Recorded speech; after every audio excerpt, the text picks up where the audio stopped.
యుద్ధం effect poultry రంగంపై పడింది. మనం చూడొచ్చు, పూర్తిగా చూస్తుంటే కోడిగుడ్ల ఎక్స్పోర్ట్ ఇప్పటికే నిలిచిపోవడంతో కూడా చాలా వరకు ధరలు కూడా తగ్గుముఖం పట్టినటువంటి పరిస్థితి కనిపిస్తుంది. మొత్తం ఇవన్నీ అరబ్ కంట్రీస్కి ఎక్స్పోర్ట్ అవుతాయి. మొత్తం కూడా యుద్ధ ప్రభావంతో కూడా ఎక్స్పోర్ట్ నిలిచిపోవడంతో ఇక్కడే స్టోరేజ్ చేస్తున్నటువంటి పరిస్థితి కనిపిస్తుంది. గతంలో ఆ రోజు కూడా నుంచి 4 కోట్ల పైగా కూడా కోడిగుడ్లు ఎగుమతి అవుతుంటాయి. మొత్తం గత కొన్ని రోజుల నుంచి కూడా పూర్తిగా నిలిచిపోవడంతో కూడా రేట్లు పూర్తిగా దిగిపోయినటువంటి పరిస్థితి కనిపిస్తుంది. అదేవిధంగా ఇక్కడ హోల్సేల్గా ఇక్కడ సరఫరా చేసుకుంటున్నటువంటి పరిస్థితి కనిపిస్తుంది. చాలా వరకు కొంతమంది స్టోరేజ్ సౌకర్యం ఉన్న వాళ్ళు స్టోరేజ్ చేసుకుంటుంటే, చాలా వరకు మాత్రం ఇది ఎప్పటి వరకు ఉంటుందో కూడా తెలియనటువంటి పరిస్థితి అయితే కనిపిస్తుందని చెప్పవచ్చు. పూర్తిగా మనం చూస్తున్నాం నల్గొండ జిల్లాలో ఉన్నటువంటి ఇక్కడ పౌల్ట్రీలో ఉన్నాం. ఇక్కడ చూసినట్లయితే అతిపెద్ద పౌల్ట్రీ అని చెప్పవచ్చు.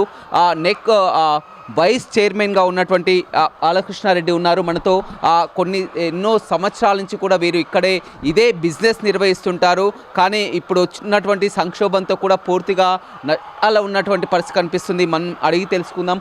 చెప్పండి, పూర్తిగా ఏంటి ప్రభావం, ఏ విధంగా ఉంది? ముందుగా చెప్పాలంటే మా పౌల్ట్రీ మామూలుగా ఈ సమ్మర్ వస్తేనే ఇబ్బందిగా ఉంటుంది. ఆ సమ్మర్లో రంజాను, మళ్ళీ ఈ మన నవరాత్రులు ఇంకా స్టార్ట్ అవ్వలేదు. ఉగాది తర్వాత నవరాత్రులు స్టార్ట్ అవుతాయి. దాంతోపాటు గుడ్ ఫ్రైడే అంటే దానికంటే ముందుగా ఒక 40 రోజుల వరకు క్రిస్టియన్స్ ఎవరు గుడ్లు తినడానికి ఇంట్రెస్ట్ చూపరు. క్రిస్టియన్స్ అంటే అందరు కాకపోవచ్చు, కానీ కొంతమంది తినడానికి ఇంట్రెస్ట్ చూపరు, స్పెషల్గా కేరళ. ఇవన్నీ ఎఫెక్ట్లు పడతా ఉంటే దాంతోపాటు మాకు ఈ యుద్ధం అనేది ఒకటి బాగా ఇబ్బందికరంగా ఉంది. యుద్ధం ఎట్లా అంటే మా దగ్గర నుంచి మొత్తం కలిపి ఇండియా మొత్తంలో ఒక 24-25 కోట్ల గుడ్లు ఉంటాయి. 25 కోట్ల గుడ్లకి రోజు 1.5 కోటి నుంచి 2 కోట్ల గుడ్ల వరకు ఎక్స్పోర్ట్ అయ్యేటివి. ఈ ఎక్స్పోర్ట్ అయ్యే గుడ్లు ఏవైతున్నాయో ఈ గుడ్లు ఆగడం జరుగుతుంది. ముందుగా మేమైతే ఏదైతే ముందు నింపు పంపించామో, ఇది షిప్పింగ్ అవ్వడానికి పంపించామో, ఆ షిప్పింగ్లో పోయినాయి. వారు ఎప్పుడైతే అయిందో అక్కడి నుంచి మళ్ళీ రిటర్న్ రావడము, ఆ షిప్లను ఆగిపోవడం, ఇవన్నీ జరిగినాయి.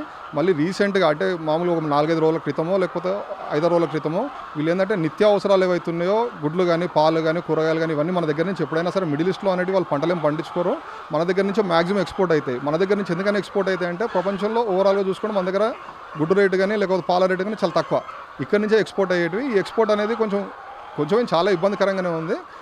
మన కోడిగుడ్ల మార్కెటే కాకుండా, మన కోళ్ళ ఫారం మీద కాకుండా, పాల మీద కానీ, కూరగాయల మీద కానీ, నిత్యావసరాలు ఏవైతున్నాయో నిత్యావసరాల మీద మొత్తము ఈ ఎఫెక్ట్ అనేది బాగా ఉంది. ఈ ఇబ్బంది ఎందుకు జరుగుతూ ఉందంటే, మాకు మామూలుగా ఎప్పుడైనా సరే సమ్మర్లో బాగా ఇబ్బంది ఉంటుంది. ఈ సమ్మర్తో పాటు ఈ 2-3 పండుగలు రావడము, హిందూ, ముస్లిం, క్రిస్టియన్ ఈ 3 పండుగలు రావడం, ఈ 3 పండుగలతో పాటు ఈ వార్ ఎఫెక్ట్లో ఏంటంటే రోజుకో 2 కోట్ల గుడ్లు అనేది ఆగిపోవడం అనేది జరుగుతూ ఉంది. ఈ ఇబ్బంది అనేది అంటే నిన్న మొన్న ఏదో కొంచెం తగ్గింది చేస్తూ ఉన్నారు, కానీ ఒక 10% కూడా తగ్గి ఉంటుంది. ఈవెన్ ఆఫ్రికా అయినా లేకపోతే మన మిడిల్ ఈస్ట్ కంట్రీస్ అయినా ఇవన్నీ మన మీద డిపెండ్ అయ్యి మన దగ్గర నుంచి ఎక్స్పోర్ట్ చేస్తే మన దగ్గర నుంచి వాళ్ళు గుడ్లు కన్జ్యూమ్ చేసుకోవాలి. అటువంటిది ఈరోజు మన కన్జంప్షన్ అంటే మన దగ్గర కన్జ్యూమ్ కాగా ఎక్స్పోర్ట్ అవ్వాల్సిన గుడ్లు ఏవైతున్నాయో మిగిలిపోతూ ఉన్నాయి. ఆ మిగిలిన ఎఫెక్ట్ అనేది మా మీద బాగా పడతా ఉంది. ప్రతిరోజు కూడా మీకు ఎన్ని గుడ్ల వరకు వస్తుంటాయి? అంటే మొత్తం అంటే మన ఫామ్ ఒక్కటి కాకుండా ఓవరాల్గా ఇండియా మొత్తం, మీ ఫామ్ మా ఫామ్లో మొత్తం 3 లక్షల గుడ్లు వస్తాయి. ఈ 3 లక్షల గుడ్లలో మేము అంటే ఆల్మోస్ట్ ఇప్పటికీ ఒక వారం రోజులు డిలేలో నడుస్తూ ఉన్నాయి. గుడ్లను ఎంత నిల్వ పెట్టుకోవచ్చు అంటే సమ్మర్లో మ్యాక్సిమం అంటే ఒక వారం కంటే ఎక్కువ నిల్వ పెట్టుకోలేము. ఎవరికి ఏదో రేటుకి అమ్ముకోవాల్సిందే. ఆ అమ్ముకోవడంలో కొంచెం ఇబ్బంది ఉంది. ఇప్పుడు ఇంకో ఇబ్బంది ఏమైందంటే, మనకు ఇంపోర్ట్ ఎప్పుడైతే అవుతుందో అంటే షిప్పింగ్ బిజినెస్ నడుస్తూ ఉంటే ఇంపోర్ట్ అయినవి ఉంటాయి కదా. ఇంపోర్ట్ అయినవి మన దగ్గరకు అంటే బాంబే పోర్ట్లోకి వస్తే బాంబే నుంచి మీకు ఎగ్జాంపుల్ ఏషియన్ ఆయిల్ ఉంది, లేకపోతే ఇంకేదో ఉంది. ఇవన్నీ ఏంటంటే బాంబే నుంచి మన హైదరాబాద్కి రావాలి. హైదరాబాద్ నుంచి మొత్తం అంటే హైదరాబాద్ కదా ఎక్కడికైనా రావాలి. ఈ వన్ వే ట్రాన్స్పోర్ట్ అనేది ట్రాన్స్పోర్ట్ కూడా రోడ్వే కూడా తగ్గుముఖం పట్టింది. ఏవైతే రేట్స్ ఉన్నాయో అంటే ఫ్రైట్ ఏవైతే ఉంటుందో అంటే మన దగ్గర నుంచి అక్కడికి కూడా లాజిస్టిక్ ఫ్రైట్స్ ఏవైతే ఉంటాయో ఆ ఫ్రైట్స్ అనేవి 2 రేట్లు అయిపోయినాయి. ఇంతకుముందు 30,000 పోయే ఫ్లైట్ ఇప్పుడు 60,000 అయిపోయింది. ఏ రకంగా చూసుకున్నా ఎఫెక్ట్ అనేది చాలా ఇబ్బందిగా ఉంది. ఇప్పుడు ఎక్కడ ఎక్స్పోర్ట్ చేస్తున్నారు? ఇప్పుడు ప్రజెంట్గా మన ఇండియాలోనే కన్జ్యూమ్ అవుతున్నాయి. ఎక్స్పోర్ట్ అనేది ఎక్కడ పోవట్లేదు. ఎక్కడ ఎక్స్పోర్ట్ అవ్వడానికి కూడా ఛాన్స్ లేదు. ఎందుకు ఎక్స్పోర్ట్ అవ్వడానికి ఛాన్స్ లేదంటే, ఏది పోయినా మీకు మిడిల్ ఈస్ట్కే మనం మ్యాక్సిమం కన్జంప్షను. మన మిడిల్ ఈస్ట్లో మనం మాత్రమే కన్జంప్షన్ తక్కువ, అంటే వాళ్ళ ప్రొడక్షన్ లేదు కాబట్టి మన మిడిల్ ఈస్ట్కే వేయాలి. మిడిల్ ఈస్ట్కి పోవాలంటే అక్కడ మీకు ఏదైతే జలసంధి ఉందో జలసంధి దగ్గర ఆగిపోతూ ఉన్నాయి. మొన్నటి వరకు చూసుకున్నట్టే యుద్ధం ముందు వరకు రేటు 6 రూపీస్, అబోవ్ 6 రూపీస్ వరకు కూడా ఉన్నటువంటి పరిస్థితి కనిపించింది. ఇప్పుడు ఎలా ఉంది రేట్? అంటే మామూలుగా ఎప్పుడైనా అంటే వింటర్ సీజన్లో మీకు అప్ టు మీకు సంక్రాంతి వరకు బాగా డిమాండింగ్ ఉంటుంది.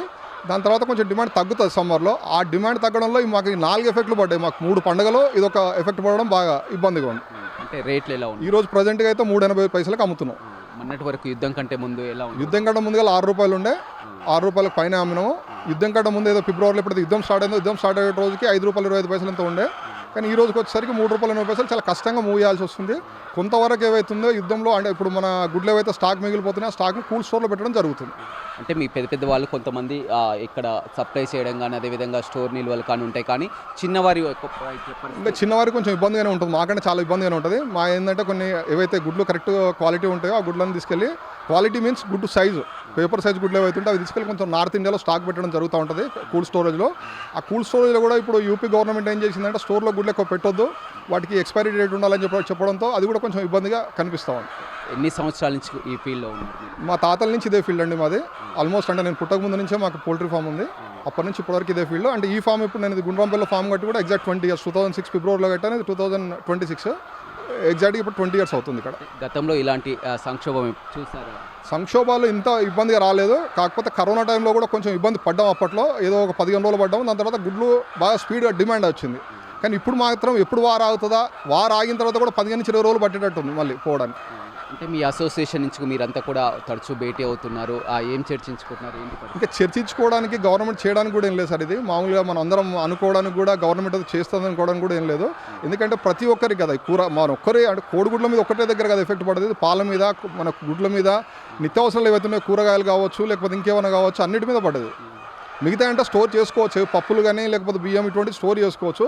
ఇవేవైతే ఫ్రెష్ ఐటమ్స్ ఉన్నాయో ఫ్రెష్ ఐటమ్స్ అనేది ఇమీడియట్గా వెళ్ళిపోవాలి, వాటికి మాత్రం ఇబ్బంది నడుస్తూ ఉంది. మెయింటెనెన్స్ కూడా ప్రతినిత్యం ఖర్చుతో కూడుకున్నటువంటి పరిస్థితి. ఇంకా ఖర్చుతో అయితే కూడుకుంటా సార్. మామూలుగా ఇది ఎన్ని రోజులు ఉన్నా ఇది ఇబ్బంది తప్పదు, ఇంకా తప్పదు, చేయాల్సిందే ఇది. ఎందుకంటే ఆపాలనుకున్న రోజు ఆగిపోయే ప్రొడక్షన్ కాదు ఇది.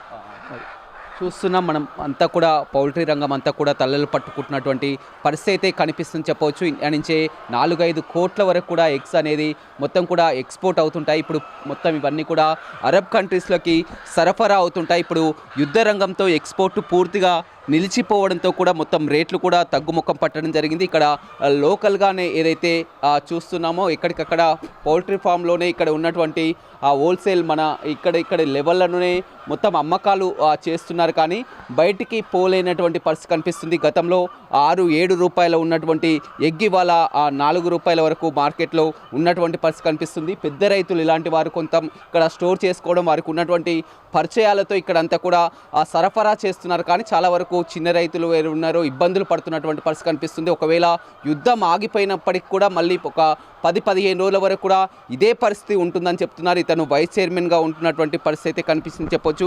ఎక్కువ ఇంకా ఏ జిల్లాలో ఎక్కువగా? మన హైదరాబాద్ ఎక్కువ అండి. మన హైదరాబాద్ ఎక్కువ. నమ్మకల్ ఫస్ట్ ప్లేస్లో నమ్మకల్ ఉంది, సెకండ్ మన తెలంగాణ, థర్డ్ ప్లేస్లో ఆంధ్రప్రదేశ్ ఉంది. దాని తర్వాత బర్వాలా అంటే పంజాబ్ ఏరియా వస్తుంది. 4 పాకెట్స్ ఇవి. ఈ పాకెట్స్లలో మీకు కొంతవరకు నమ్మకల్లో ప్రొడక్షన్స్ కొంచెం డ్రాప్ ఉన్నాయి. ఇంతకుముందు ఎప్పుడైనా నమ్మకల్ నుంచి ఎక్స్పోర్ట్ పోయేవి, ఎప్పుడైతే నమ్మకల్ నుంచి ఎక్స్పోర్ట్ పోతాయో నమ్మకల్ నుంచి ఎక్స్పోర్ట్ పోతే అక్కడ గుడ్లు కన్సంప్షన్ అనేది, అంటే సింపుల్గా చెప్పాలంటే కోడిగుడ్డు అనేది ఒక వీల్ మీద ఉన్నట్టు. ఆ వీల్ ఎక్కడి నుంచి ఎక్కడికైనా గుడ్డు ఆల్ ఓవర్ ఇండియా పోతూ ఉంటుంది. అది కాస్త ఇప్పుడు ఏమైపోయిందంటే వాళ్ళ దగ్గర ఎక్స్పోర్ట్ ఎప్పుడైతే ఆగిపోయిందో వాళ్ళ గుడ్లు మళ్ళీ మన మార్కెట్లోకి రావడం మొదలైంది. దాంతో మాకు జరుగుతుంది ఏంటంటే ఆ గుడ్లు మా దగ్గరికి వచ్చిన తర్వాత మా గుడ్లు కన్సంప్షన్ అంటే ఎవరైతే తీసుకోవాలనో వాళ్ళు ఎక్కడ మార్కెట్ తక్కువ అక్కడికి వెళ్ళిపోవడంతో మార్కెట్ తక్కువ ఇక్కడ వరకు వచ్చింది. అంటే డైలీ మార్కెటింగ్ ఉంటుంది. మామూలు ఎప్పుడైనా సరే ఎక్స్పోర్ట్ అని డైలీ ప్యాకింగ్ అయ్యేది. 1 నుంచి 1.5 కూడా రెగ్యులర్గా పోయాయి. ఏది నమ్మకల్ నుంచి రెగ్యులర్గా ప్యాక్ అయ్యేది. ఇప్పుడు నమ్మకల్ నుంచి బంద్ అయిపోయి బాంబే నుంచి కూడా ట్రై చేస్తూ ఉన్నారు పంపాలని చెప్పి, కానీ ఒక 10% కంటే ఎక్కువ రీచ్ అవ్వలేదు. ఒక 10-15 లక్షల గుడ్ల కంటే ఎక్కువ రీచ్ అవ్వలేదు ఇప్పటికైతే. అది ఇంకెంత మార్పు వస్తుందని చూడాలి, ఇంప్రూవ్మెంట్ రావాలి. ఇప్పటికైతే మొత్తం ఇక్కడ హైదరాబాద్ లెవెల్ ఇక్కడ ఈ మార్కెట్లోనే అంటే ఓవరాల్గా ఒక 5-6 రోజుల గుడ్లు అయితే స్టాక్ నడుస్తూ ఉన్నాయి. ఈ 5-6 రోజుల్లో కొంతవరకు ఒక 1 నుంచి 2 రోజులు 3 రోజుల గుడ్లు కోల్డ్ స్టోర్కి పోవచ్చు. ఆ కోల్డ్ స్టోర్కి పోతే కానీ అప్పుడు చూడాలి. అంటే ఈ పండుగ తర్వాత కూడా మళ్ళీ పండుగ తర్వాత కొంత మూమెంట్ రావచ్చు, కానీ మాకు ఇంతలో మన నవరాత్రులు అయిపోతే కానీ నార్త్ ఇండియా కొంచెం ఇంప్రూవ్మెంట్ రాదు. ఇంత ఇంప్రూవ్మెంట్ వచ్చిన ఏవైతే ఎక్స్పోర్ట్ అవుతున్న గుడ్లు ఉన్నాయో ఎక్స్పోర్ట్ గుడ్ల మందం డిమాండ్ ఏదైతుందో ఆ డిమాండ్ అనేది తగ్గుతుంది. ఎక్స్పోర్ట్ అంటే రోజుకు 1.5 గుడ్లు అంటే ఆల్మోస్ట్ ఒక ఎంత లేదన్నా ఒక 10% ఎక్స్పోర్ట్ అయ్యేవి. ఆ 10% కాస్త తగ్గిపోయింది ఇప్పుడు. అది చూస్తున్నాం మనం.